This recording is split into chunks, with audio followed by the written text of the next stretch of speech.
Now, before we start talking about false flag terrorism, I want to take you to a piece that was put together by our very own John Bowne. He's a very talented writer and producer here at InfoWars.com, and he's going to educate us on the Hegelian Dialectic, and he's focusing on the psychology behind government-sponsored terrorism. The global banking cartel has used one tried-and-true process to create wars, rob us of our currency, and eat away at our substance.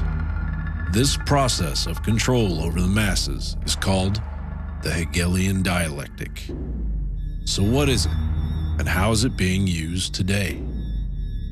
German philosopher George Wilhelm Friedrich Hegel devised a dialectic, or method to resolve a disagreement between outcomes. The dialectic is made up of three attributes: thesis, an idea or opinion; antithesis, the opposite idea or opinion; and synthesis, the alchemic process to bring together a wanted change.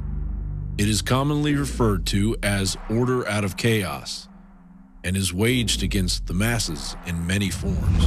Saul Alinsky, self-avowed Marxist, proponent of the Hegelian dialectic, published this in Rules for Radicals: any revolutionary change must be preceded by a passive, affirmative, non-challenging attitude toward change among the mass of our people. They must feel so frustrated, so defeated, so lost, so futureless in the prevailing system that they are willing to let go of the past and chance the future. George Bush became the hero of 9/11 simply due to the fact that he was the president, and then rammed through legislation that threatened our liberties as we all complacently stood by and allowed it to happen. A manufactured crisis occurs, thesis. George Bush answers it by rallying public opinion and becoming the host of the tragedy, antithesis, thus owning the crisis through synthesis. Equilibrium is attained.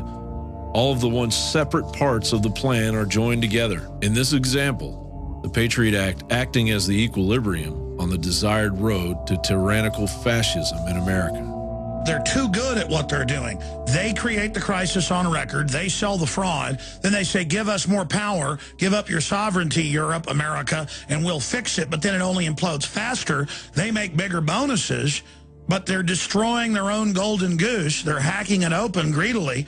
When it's giving them a golden egg every morning, they think there's eggs inside.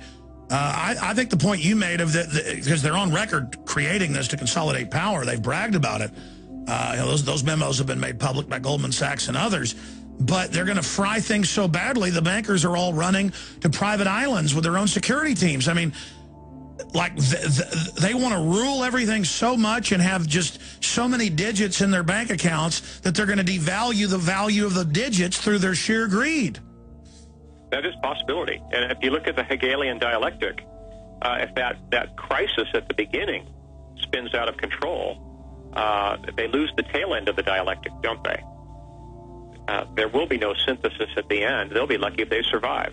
Another method to manipulate the masses is the use of two opposing views to attain the desired view. Politician A espouses the first view. Politician B counters with the differing view. A clear example of this was the debate over the unconstitutional NDAA bill of 2012. I strongly believe that the United States government should not have the ability to lock away its citizens for years and perhaps decades without charging them and providing a heightened level of due process. We don't pick up citizens, we don't incarcerate them for 10 or 15 or 20 years or until hostilities end, and no one knows when they will end, without giving them due process of law. The great concern that we have now in terms of the security of the homeland is from so-called homegrown terrorists, radicalized Americans. So these people, in my opinion, have taken sides. They've joined the enemy.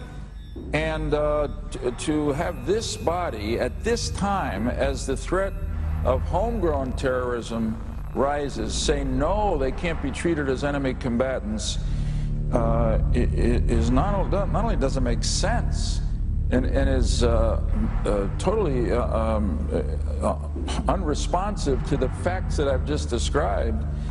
President Obama threatened to veto the bill as long as it contained the section concerning due process, and then quickly changed his mind before the final version was voted through Congress. Obama then told the media that the version he had signed was revised to eliminate any threat to freedom of American citizens, even though this was not true, and the bill gives extraordinary powers to detain American citizens without a trial. The media synthesized Obama's lie by claiming that Obama will not use the powers he now has. The desired result is synthesized by mainstream media as they turn a blind eye to the debate. The American people cave into the lie because the process it is attached to seems so familiar. John Bowne, InfoWars Nightly News. And that brings us to our next segment.